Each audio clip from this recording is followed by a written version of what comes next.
Mi marido vendió mi restaurante de 10 millones de euros, galardonado con una estrella Michelin, a su amante por 1.000. Pensó que yo lloraría y me alejaría en silencio. Javier siempre subestimó la paciencia de una chef que pasa 16 horas al día perfeccionando una sola receta. Yo sonreí. No tenía ni idea de lo que yo ya había preparado mucho antes de que él hiciera su jugada. A veces, el silencio no es debilidad.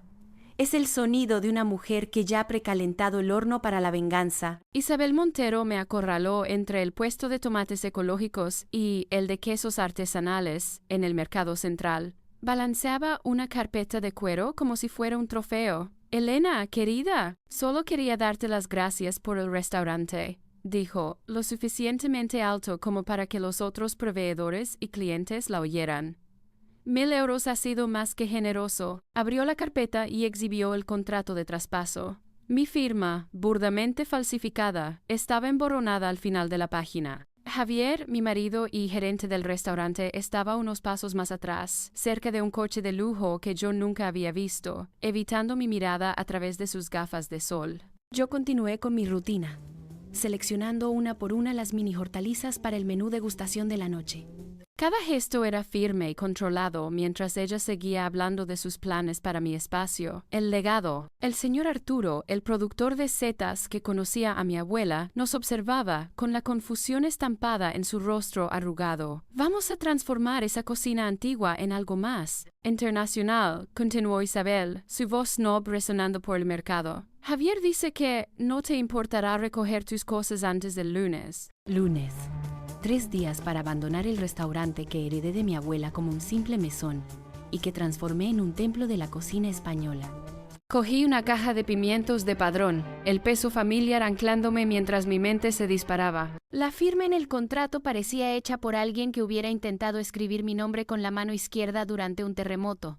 20 años firmando facturas, contratos con proveedores y menús de temporada. Uno pensaría que Javier, después de 12 años de matrimonio, sabría cómo era mi verdadera caligrafia. El señor Arturo se acercó lentamente. Él me vendió mis primeras setas cuando yo tenía 25 años, recién salida de la escuela de hostelería, usando los pequeños ahorros de mi abuela para reformar el local que todos decían que estaba condenado al fracaso. ¿Todo bien, Elena?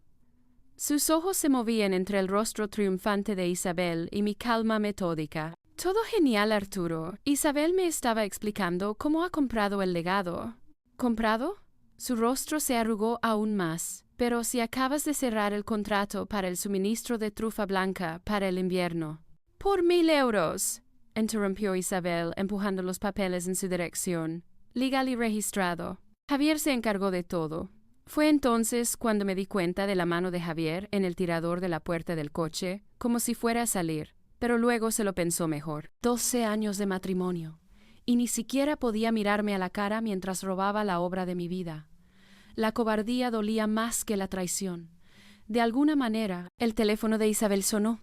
Respondió con una risita que pertenecía a una adolescente, no a una mujer de 40 años. Sí, cariño, estoy hablando con ella ahora. Me extendió el teléfono. Javier quiere hablar contigo. Terminé de pagarle al señor Arturo, guardando el cambio con cuidado. Caminé lentamente hacia el coche.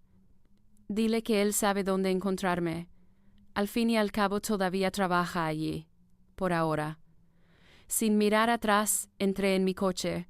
Por el retrovisor vi al señor Arturo examinando los papeles que Isabel le había mostrado, su expresión cambiando de confusión a asco. Llevaba en el negocio el tiempo suficiente para reconocer la basura cuando la veía. El viaje de vuelta al restaurante duró 20 minutos. Podría hacer ese trayecto con los ojos cerrados. Pasando por la plaza donde celebré la primera crítica positiva, por la calle donde decidí que solo usaría ingredientes nacionales, por la avenida que me llevaba hasta la puerta de roble que mi abuela instaló en 1968. Sofía, mi sous-chef y mi mano derecha desde hacía 8 años, estaba en la puerta trasera, con su uniforme impecable. Sus instintos eran más afilados que cualquier cuchillo en la cocina. No necesitaba un menú para saber lo que estaba pasando. Solo me miró a la cara. Elena, solo mi nombre, pero la forma en que lo dijo contenía todas las preguntas del mundo. Isabel Montero afirma que ha comprado el legado por 1.000 euros. La expresión de Sofía no cambió, pero sus nudillos se pusieron blancos alrededor del paño de cocina que sostenía. Eso explica que Javier estuviera metiendo cajas en su coche esta mañana. Pensé que lo sabías. Esta mañana, mientras yo estaba en la cámara frigorífica creando el postre de la próxima temporada, él estaba empaquetando su vida, planeando su huida mientras yo trabajaba, sin saber que mi mundo estaba siendo desmontado, caja por caja. Enséñamelo, dije. Entramos en la casa, mi casa, el pequeño apartamento que estaba encima del restaurante. El despacho estaba revuelto. Los cajones de su escritorio estaban vacíos. El archivador saqueado. Pero Javier era un idiota si pensaba que los documentos importantes estaban en lugares obvios. Sofía me siguió hasta la cocina, donde, detrás de un panel falso en la despensa, guardaba una antigua caja fuerte. Dentro estaban los documentos reales, la escritura original del inmueble a nombre de mi abuela, el registro del restaurante a mi nombre de soltera, los recibos de cada reforma, los libros de recetas originales que probaban el linaje de cada plato que yo creé. Y otra cosa, una reserva de hotel de hacía 3 semanas que encontré en el bolsillo de la chaqueta de Javier. Hotel Palace, suite de lujo, cena para 2, con una nota escrita a mano. No puedo esperar a nuestro nuevo comienzo, mi amor. Ay, ¿lo sabías?, preguntó Sofía, mirando la reserva. Sospechaba. Encontré esto cuando él dijo que estaba en un congreso de vinos en La Rioja. Doblé el papel con cuidado y lo devolví a la caja fuerte.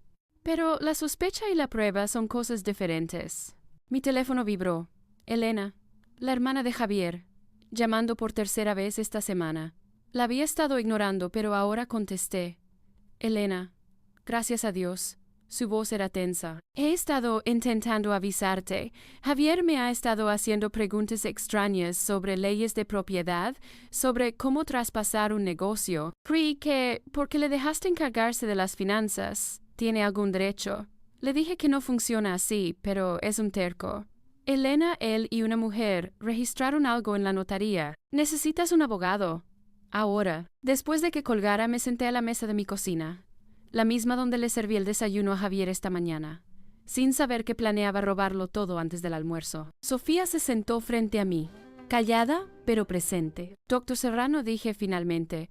Él se encargó de la herencia de mi abuela, me ayudó a registrar este lugar. Su número también está en la caja fuerte. Mientras Sofía llamaba al doctor Serrano, yo caminaba por mi casa, viéndola con nuevos ojos. Las paredes que pinté, los suelos que restauré, el pequeño huerto de hierbas aromáticas en el balcón que yo misma planté. En el salón, colgada en la pared, nuestra foto de boda, ambos jóvenes, esperanzados, frente a la fachada del restaurante antes de la gran reforma. La sonrisa de Javier parecía genuina entonces. Cuando se convirtió en una actuación, el doctor Serrano podía verme al día siguiente.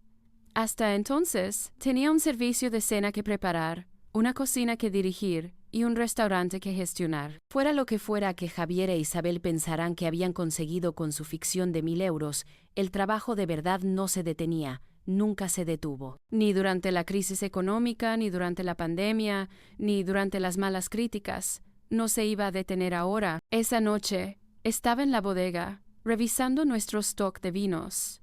Un Vega Sicilia de 1998, que guardábamos para una ocasión especial, tenía el sello roto. Javier, toqué la botella, el cristal frío bajo mis dedos.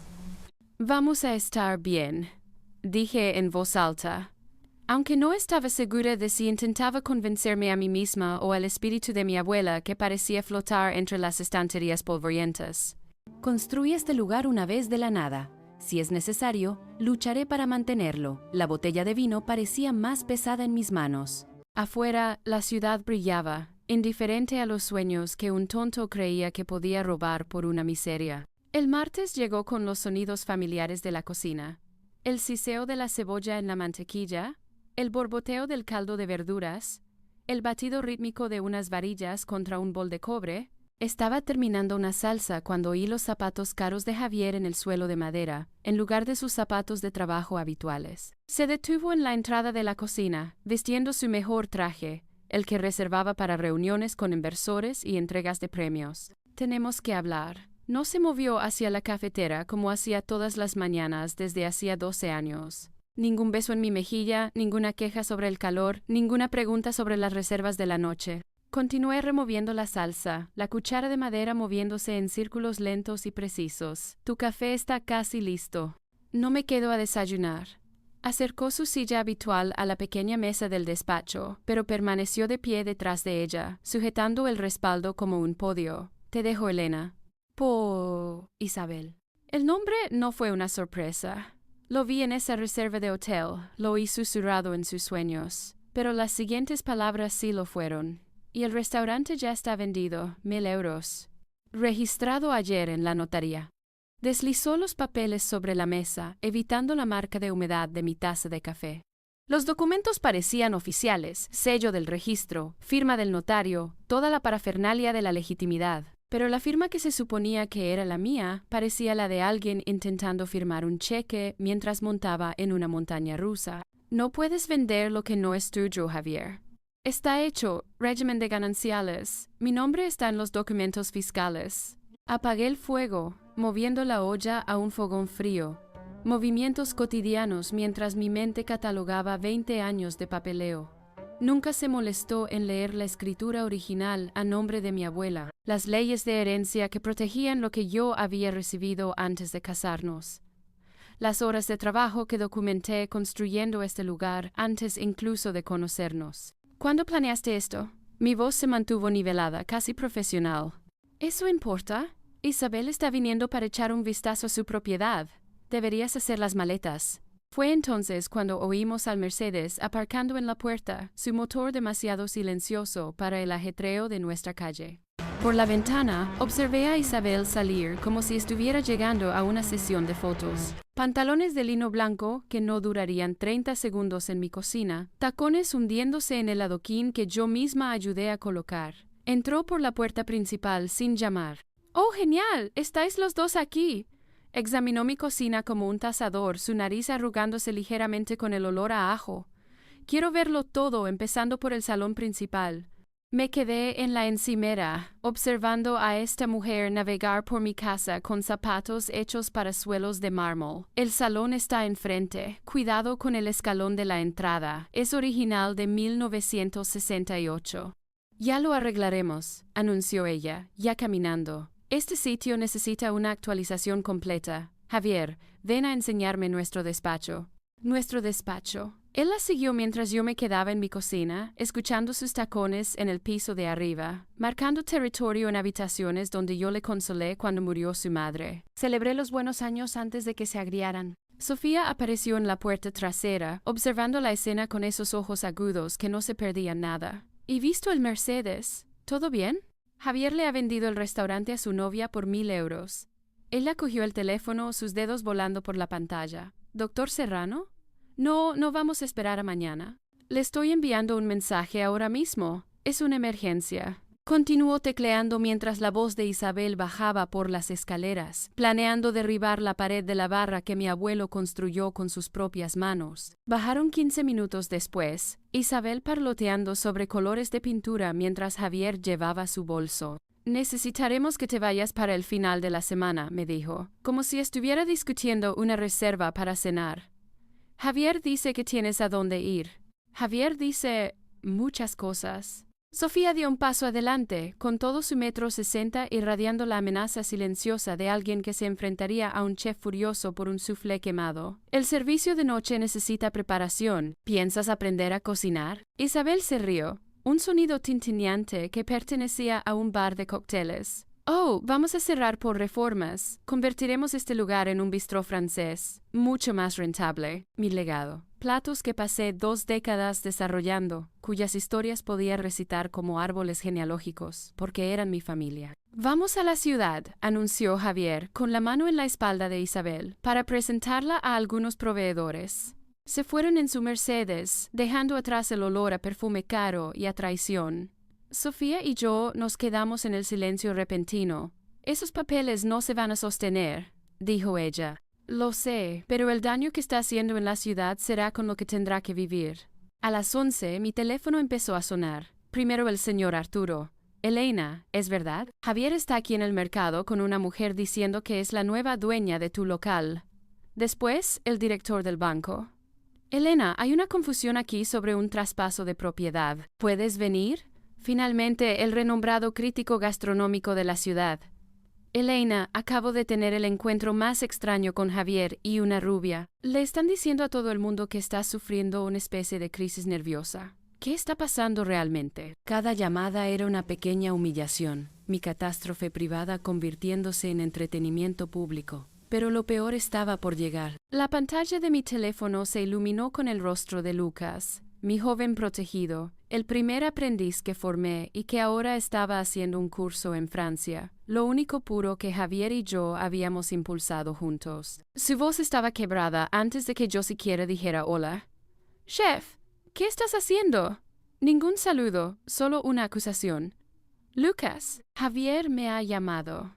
Dice que estás intentando destruir su felicidad, que no aceptas la separación, que te estás inventando mentiras sobre el restaurante». Cada palabra era una puñalada. Javier lo había alcanzado primero. Había pintado su cuadro en un lienzo en blanco. Dice que estás teniendo una crisis, que está preocupado, pero que no aceptas ayuda. Lucas, nada de eso es verdad. Entonces, ¿por qué lo dice? ¿Por qué mentiría? Porque es lo que hace ahora, quise decir. Pero envenenarlo contra su antiguo mentor, incluso uno que estaba actuando mal, no era mi estilo. Vuelve a casa en las próximas vacaciones. Te lo enseñaré todo. Tengo unas prácticas importantes. Por favor, la palabra se quebró, mostrando más vulnerabilidad de la que pretendía. Solo ven, déjame explicártelo en persona. Su pausa se extendió a través de kilómetros de cables y dudas. Pero, chef, si de verdad tienes problemas, tienes que admitirlo, buscar ayuda. Después de que colgara, me senté a la mesa donde había creado miles de platos, celebrado premios, llorado de agotamiento. La comida que estaba preparando para el almuerzo se había enfriado. Por la ventana, podía ver el movimiento de la calle, clientes potenciales, cuyos destinos estaban siendo discutidos por personas que pensaban que mi legado era solo un negocio. Sofía puso una taza de café recién hecho frente a mí. Lo entenderá cuando vea la verdad. ¿Lo hará? La versión de su mentor es más simple. Chef se ha vuelto loca. Es más fácil de creer que mentor ha cometido fraude. La gente acaba descubriendo la verdad sobre sus ídolos. La verdad tiene una forma de salir a la superficie. Esperaba que tuviera razón. Pero por ahora tenía un restaurante que dirigir, un equipo que liderar y una vida que proteger de personas que pensaban que podían comprarla con calderilla. La mañana había roto muchas cosas, pero yo seguía de pie entre los escombros, tratando de averiguar cómo volver a ensamblarlos en algo más fuerte. El extracto de la tarjeta de crédito corporativa llegó el jueves, escondido entre invitaciones a eventos y catálogos de vinos. Javier se encargaba de nuestras finanzas personales, mientras yo gestionaba las cuentas del restaurante, pero el nombre de ese gasto me hizo detenerme. Servicios de almacenamiento Digital Vault. Facturación mensual desde hacía 6 meses. Unidad 47B. Conduje hasta la dirección esa tarde, diciéndole a Sofía que necesitaba comprar vinos raros en otra ciudad. La instalación era un edificio moderno y discreto. El gerente, un joven de 20 y pocos años, me reconoció de la portada de una revista de gastronomía. Chef Elena, aquí para verificar la unidad de su marido. He perdido mi contraseña de acceso, mentí suavemente. Restableció el acceso sin hacer preguntas, probablemente violando 10 políticas de la empresa. La unidad era un servidor virtual. Lo que reveló fue el archivo secreto de Javier. Carpetas digitales etiquetadas con su letra de negocios. Abrí la primera con manos firmes. Dentro estaban los registros financieros, nuestros registros, pero las cifras de ventas eran incorrectas. La facturación de un evento de gran éxito que generó 50.000 euros estaba registrada como 15.000 euros. Un segundo juego de libros para las cuentas del restaurante, mostrando pérdidas masivas donde yo sabía que habíamos tenido beneficios. Luego encontré los intercambios de correo electrónico. La escritura de Isabel era florida, casi adolescente. 2 años de correspondencia. Yo había estado demasiado ocupada o era demasiado confiada para darme cuenta. No puedo esperar a que podamos dejar de fingir, decía uno. El plan para la fiesta de Nochevieja es perfecto. Emborráchala, consigue su firma. Seremos libres. La fiesta de Nochevieja. Hacía 2 años. Javier había sido tan atento, rellenando mi copa de champán. insistiendo en que me relajara por primera vez en el año. Me desperté con la peor resaca de mi vida y sin recordar haber firmado nada. Ahora entendía por qué estaba tan satisfecho consigo mismo. Esa noche fotografié cada documento, cada correo electrónico, cada registro falsificado. El almacenamiento de mi teléfono se llenó a medida que las pruebas se acumulaban. Años de engaño documentados por la propia escritura de Javier. La última carpeta contenía recibos de joyas que nunca recibí, cargos de vacaciones de viajes que hizo sin mí, cuentas de restaurantes de citas románticas. Mientras yo estaba trabajando hasta tarde en el restaurante, Sofía esperaba en el despacho, su expresión esculpida en piedra. «Tenemos que hablar», dijo, cerrando la puerta detrás de mí. «Debería habértelo dicho antes». Sacó una carpeta que había escondido en el armario de los vinos. Hace 3 meses, Javier se reunió con el Grupo Varela para vender la marca El Legado. Dijo que tú habías aceptado vender, pero que estabas demasiado afectada emocionalmente para gestionar las negociaciones. ¿Vender la marca de mi abuela? ¿El nombre que juré honrar? Le dije a Varela que tú nunca venderías. Se echó para atrás. Pero entonces Javier empezó a contactar con coleccionistas sobre los vinos de nuestra bodega. Alegó que algunas botellas se habían estropeado o habían sido cambiadas. Extendió los papeles sobre la mesa, copias de correos electrónicos, informes de pérdidas falsificados, acuerdos de venta forjados. Y he estado documentando todo, haciendo copias antes de que pudiera destruir los originales. ¿Por qué no me lo dijiste? Seguí esperando estar equivocada, que hubiera una explicación. Su voz se quebró un poco. Parecías feliz. No quería ser yo quien. Protegiste el restaurante. Eso es lo que importa. Juntas, seguimos el rastro del dinero. Facturas fantasma de proveedores por ingredientes nunca comprados. Servicios de mantenimiento nunca realizados. La firma de nuestro contable falsificada docenas de veces. El total se acercaba a los 80.000 euros en 3 años. «Hay más», dijo Sofía en voz baja. «El mes pasado, mientras estabas en el Congreso de Lyon, Isabel estuvo aquí, en tu casa. Tengo imágenes de las cámaras de seguridad de la entrada trasera». Esa noche, incapaz de dormir, recordé algo. La cuenta de almacenamiento en la nube que configuré años atrás para los documentos del restaurante, cuando Javier dijo que quería ayudar más con el negocio. Había olvidado que yo tenía acceso de administrador. Abrí mi portátil a las 2 de la madrugada, accediendo a la cuenta con credenciales que él nunca se molestó en cambiar. Sus mensajes de texto se sincronizaban automáticamente desde su teléfono. 2 años de conversaciones se desplegaron ante mí. «Realmente creí que estoy trabajando hasta tarde», había escrito Javier. «Qué patético».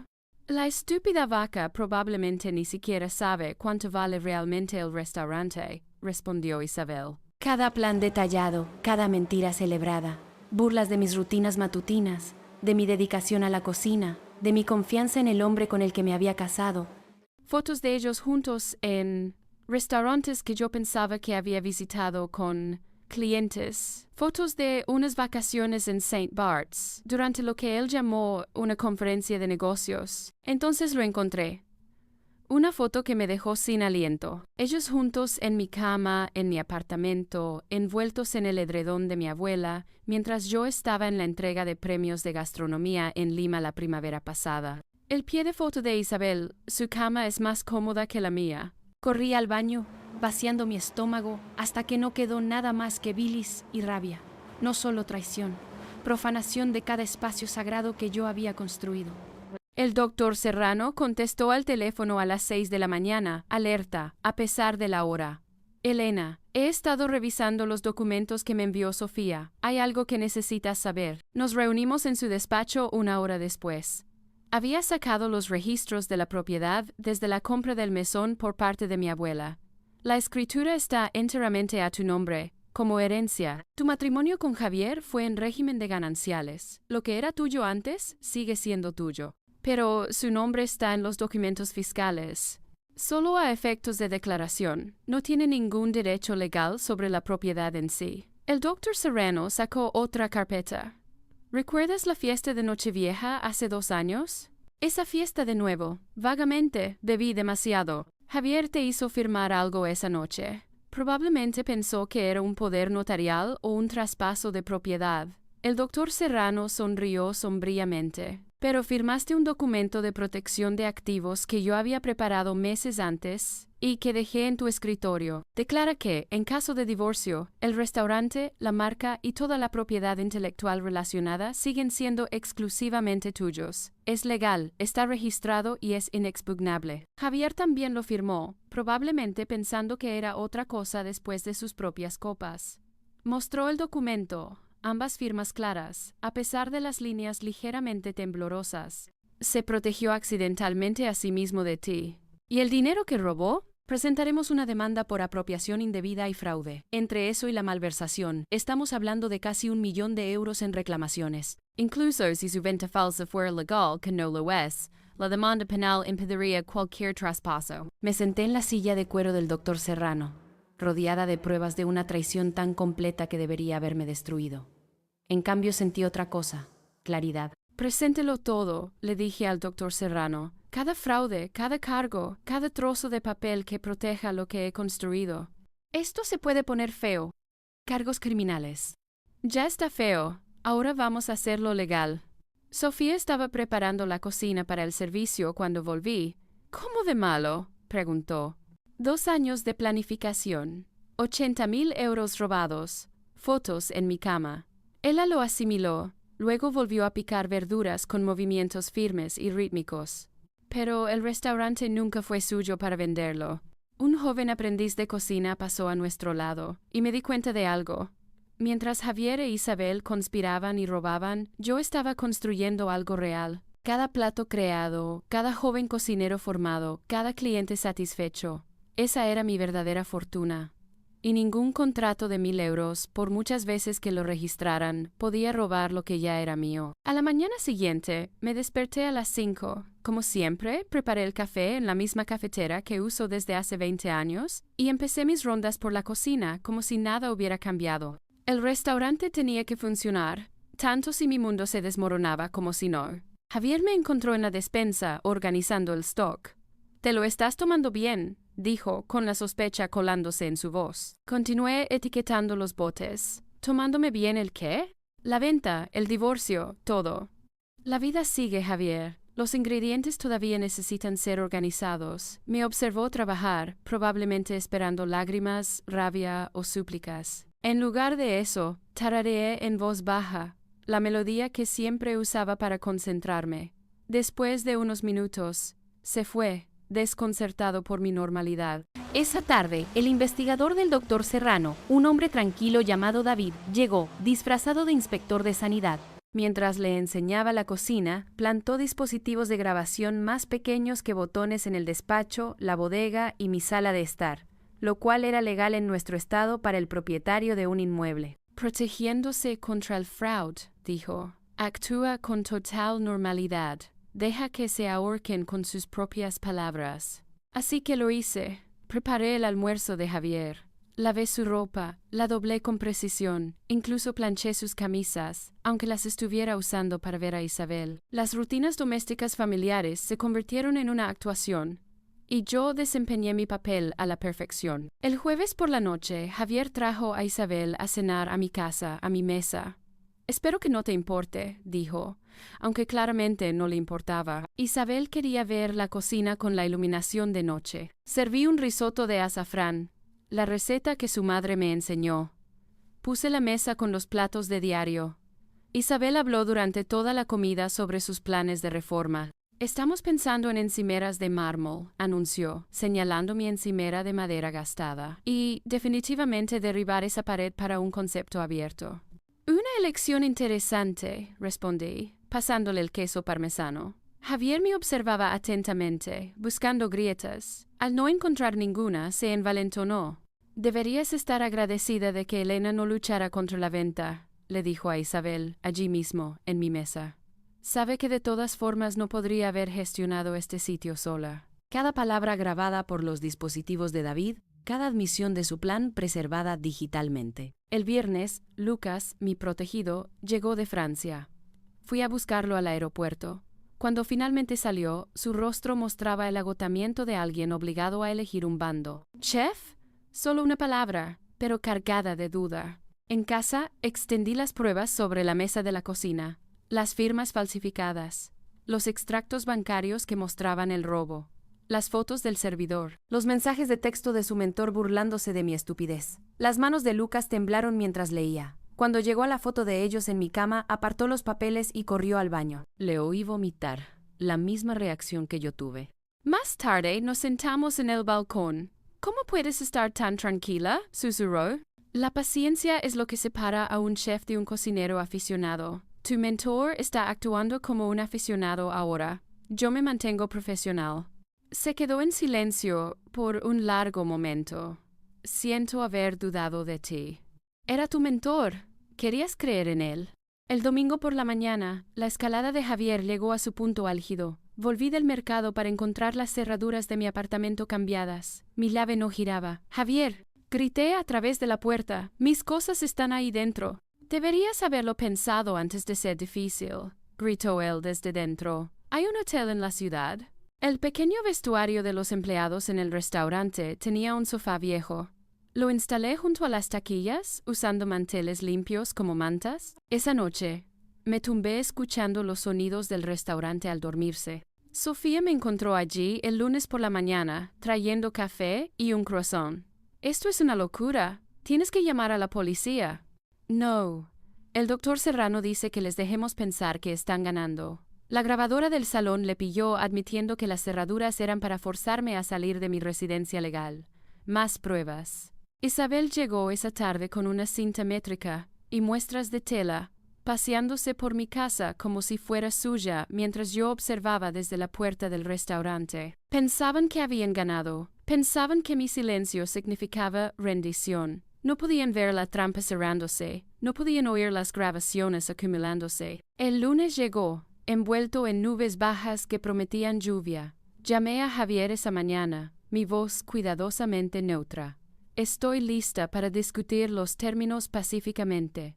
Esta noche, a las 7, en el salón principal de la Escuela de Hostelería, durante la gala anual de gastronomía. Hubo una pausa. Pude oír a Isabel susurrando de fondo. «¿Términos?» Su voz destilaba sospecha. «No hay nada que discutir. La venta está hecha.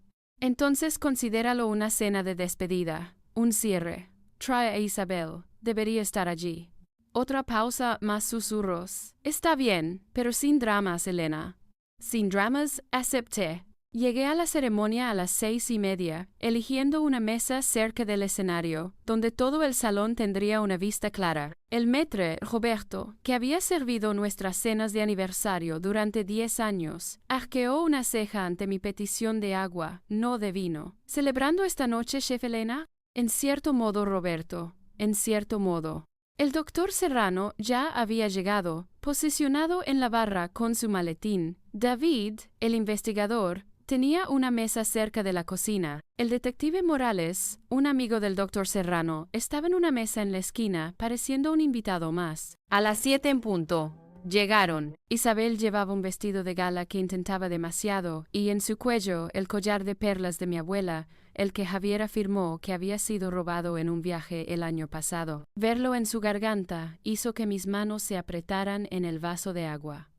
Pero mantuve mi expresión agradable. Elena Javier apartó la silla de Isabel con una cortesía exagerada. «Pareces cansada». «Estar encerrada fuera de tu propia casa hace eso», respondí tranquilamente. Pidieron champán. Por los nuevos comienzos, Javier levantó su copa, esa sonrisa que una vez encontré encantadora ahora revelándose como cruel. Por los finales repliqué, levantando mi vaso de agua, y por la verdad. Isabel soltó una risita, un sonido agudo como un cristal al romperse. «¿Verdad? Qué gracioso, considerando que has estado viviendo en la negación durante semanas». «¿De verdad?» «Hablemos de la verdad entonces. Como la verdad sobre la fiesta de Nochevieja de hace 2 años». La copa de champán de Javier se detuvo a medio camino de sus labios. «No dejaste de rellenar mi copa esa noche», continué, en tono conversacional. «Pensé que estabas siendo atento, pero necesitabas que estuviera borracha, ¿verdad? ¿Para los papeles?» «Los papeles que pensabas que eran documentos de traspaso, pero tú también estabas borracho, Javier. En su lugar, firmaste un acuerdo de protección de activos, el que garantiza que el restaurante sigue siendo mío en caso de divorcio». La risa de Isabel se apagó. «Eso no es posible». Luego está el servidor digital, 6 meses de alquiler, todos esos registros financieros falsificados, los correos electrónicos que se remontan a 2 años. Saqué mi teléfono. Tus mensajes son particularmente interesantes, Isabel. Pulsé el play en un mensaje de voz que ella le había enviado a Javier 3 semanas antes. Su voz grabada llenó el espacio entre nosotros. Simplemente falsifica su firma de una vez. Es demasiado estúpida para defenderse. Una vez que lo registremos, se rendirá y lo aceptará como siempre. Los invitados de las mesas cercanas se giraron para mirar. Isabel intentó arrebatarme el teléfono, pero lo retiré. «Borra eso». «¿Por qué? Es mi teléfono, mi cuenta en la nube, mi prueba». Javier se levantó bruscamente. «Nos vamos». No lo creo. El doctor Serrano se acercó a nuestra mesa. Señor Costa, señora Montero. Soy el doctor Serrano, abogado de la chef Elena. Sabemos quién es usted, escupió Javier. Entonces querrán ver estos documentos. El doctor Serrano puso la primera carpeta sobre la mesa, el registro de propiedad intelectual que protege al legado y todas las recetas originales. Cualquier venta sin el consentimiento explícito y notariado de la chef Elena es legalmente nula. Pero yo lo registré. Un documento fraudulento, lo que nos lleva a la segunda carpeta. La abrió, revelando extractos bancarios, facturas de proveedores falsificadas, 80.000 euros en malversación. Un delito federal, señor Costa. Y finalmente, la tercera carpeta. Abrió la última, el asunto con Hacienda. Su precio de compra de 1.000 euros. Hacienda lo considera una donación, no una venta. Usted debe el impuesto de donaciones sobre el valor de mercado total de la propiedad, aproximadamente 3 millones de euros, con efecto inmediato. El detective Morales había dejado su mesa, acercándose con el paso medido de la ley. Señor Costa, señora Montero, soy el detective Morales, de la Unidad de Delitos Económicos. El salón entero estaba mirando ahora. Esto es una trampa. La voz de Javier se quebró. No, señor. Han hecho todo esto ustedes solos. El maquillaje cuidadosamente aplicado de Isabel comenzó a correr en arroyos negros. Dijiste que era legal. Dijiste que era patética, que nunca lucharía. Cállate, Isabel. No me digas que me calle. Es tu culpa, tu plan, tus mentiras. El presentador de la ceremonia subió al escenario, intentando torpemente retomar el control. Y el premio al restaurante del año es para... Un momento, dije, cogiendo el micrófono de una mesa cercana. Mi voz sonó clara y firme por todo el salón. Antes del premio, una pequeña corrección. El legado no ha sido vendido, ha sido robado, pero a partir de hoy vuelve a estar en manos de su legítima dueña. El detective Morales hizo una señal a 2 policías uniformados que esperaban fuera. Entraron con la silenciosa eficacia de los profesionales, colocándose detrás de las sillas de Javier e Isabel. Javier Costa está detenido por malversación, fraude y conspiración. Tiene derecho a guardar silencio. Elena, por favor. Javier se volvió hacia mí, su confianza finalmente rota. Estuvimos casados 12 años. ¿Eso no significa nada? Significaba todo, respondí, hasta que decidiste que no significaba nada. Mientras se lo llevaban, el grito de Isabel atravesó el salón. «Es tu culpa, Javier. Dijiste que era demasiado estúpida para protegerse». El silencio reinó durante varios segundos antes de que comenzaran a surgir aplausos. Primero de una mesa, luego de otra, hasta que todo el salón de chefs, críticos y restauradores se puso en pie, aplaudiendo. Roberto, el maître, se acercó con una porción de tarta de chocolate que no había pedido. «Invita a la casa, chef Elena. Ha sido todo un espectáculo». 6 meses después, estaba en el balcón de mi apartamento, con un café que sabía a libertad, viendo salir el sol. El restaurante, ahora rebautizado como Raíces, estaba más concurrido que nunca. Sofía, ahora mi socia con el 40% del negocio, salió de la cocina. Los chicos del proyecto llegan a las 9. El programa de mentoría para jóvenes chefs de comunidades desfavorecidas. Mi sueño durante una década. El veto de Javier durante todo ese tiempo. Un desperdicio de recursos, lo llamaba. Ahora, 2 veces por semana, jóvenes talentos encontraban fuerza y propósito en mi cocina. Llegó el correo del día, incluyendo una carta del Centro Penitenciario de Soto del Real. la caligrafía cuidada de Javier en el sobre. Había recibido otras 3, todas quemadas sin abrir. Esta vez la abrí.